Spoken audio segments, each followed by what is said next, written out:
परमात्मा रूपी दूल्हा को होती है बदल गई मास्टर। हाँ चलिए करो बदला बस।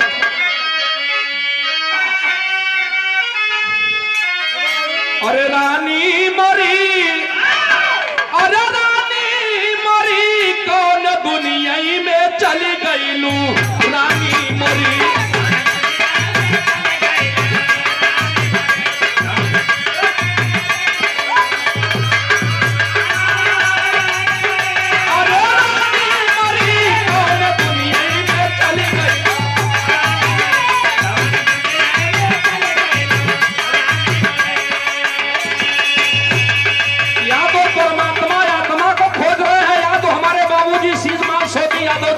को खोज रहे हैं, कहना है अरे रहलू सुघरायती, अरे रानी मरी कौन दुनिया में चल गई, रानी मरी।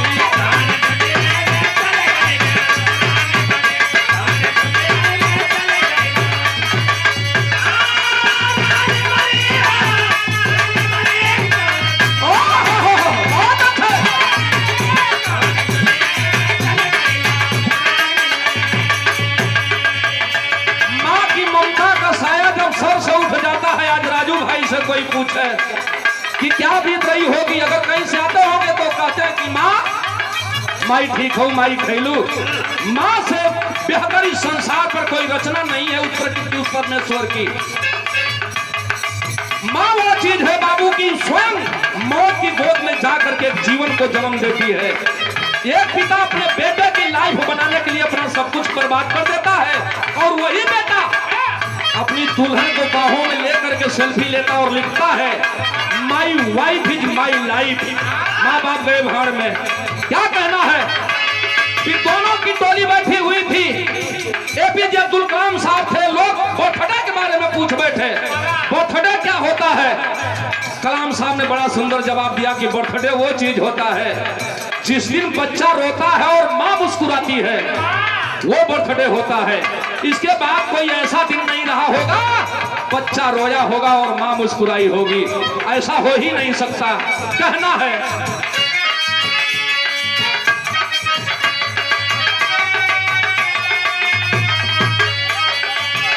यारे नभचर में गईलू की थलचर में गईलू,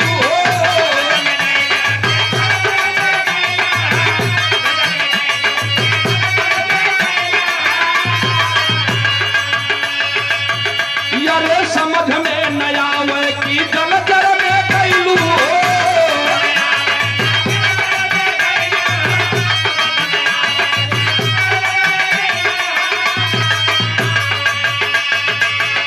अरे गईलू बिगाड़ के, अरे गईलू बिगाड़ के मरी कौन दुनिया में चली गईलू, रानी मरी।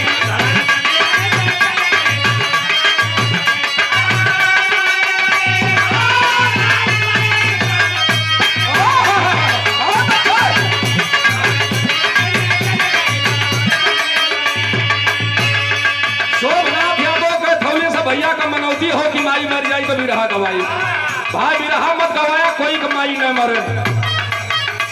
बहुत बहुत प्रेम बा कहना हो अरे तेरा बाप लौआ मो भगवो से पूछली हो,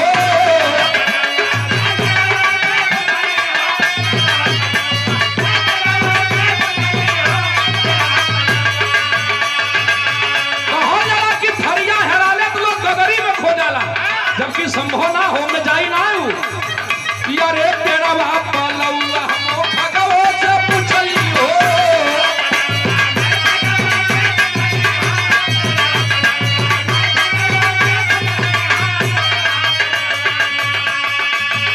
यारे मधुकर सैनी जामी गवो से पूछली हो,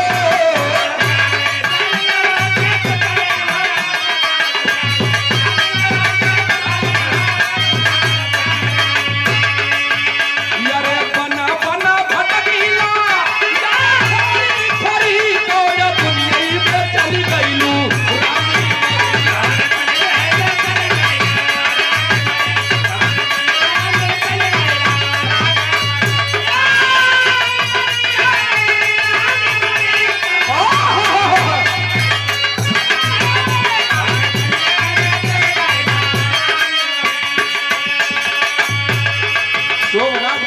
ओर से शोभनाथ बाबू, नाम बड़ा सुंदर हो तो शोभा मत बिगाड़ा, तनी बैठा, बड़ा सुंदर तोहर नाम माई बाबू रख ले हूँ।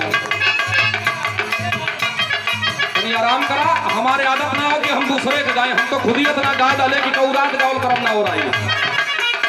पुरस्कार वाले भैया की ओर से शिव बचन चकमजनू से बहुत बहुत आपके प्राणबा मालिक सुखी रखे।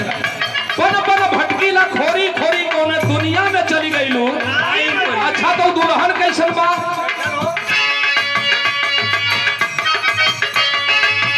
यारे आग से न जलबू तू जल से ना भिगबू।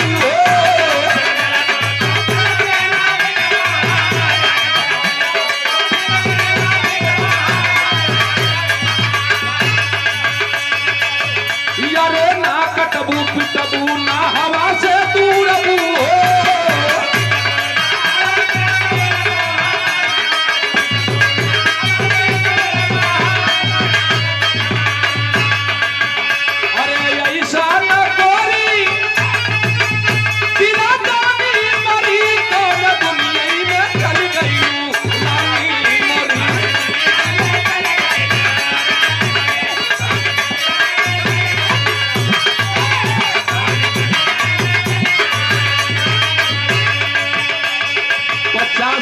पुरस्कार भाई मान सिंह यादव जी, लोकगीत के बड़े सुंदर गायक हैं, इनका रखे हमार शीर्षक वही ना भुलाला।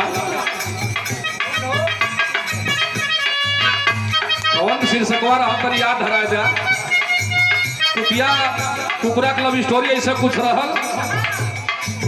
और संघर्ष म्यूजिक रिकॉर्डिंग सेंटर सोफीपुर चौक आजमगढ़ से हमारे बड़े भैया आदरणीय श्रीमान सुनील यादव जी, आपकी ओर से पुरस्कार भुला के लली भाई माफ करिया। लक्ष्मी ऐसा चीज होली जब आवे लगल ध्यान हराए दिली। बहुत बहुत नमन बा, मालिक सुखी रखे, मालिक को स्वर्गीय आत्मा के शांति प्रदान करे। आत्मा न जरेले न कटेले न मरेले न भीगेले, ये लिए कभी निकलन ना जलबू कटबू ना हवा से तू उड़बू। ये लिए कहना भाई आखिरी लाइन,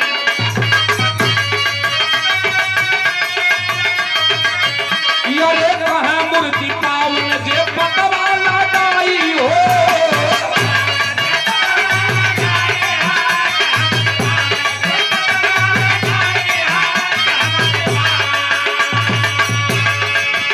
अरे गाँव बली राम हैया मरह पद पाई हो।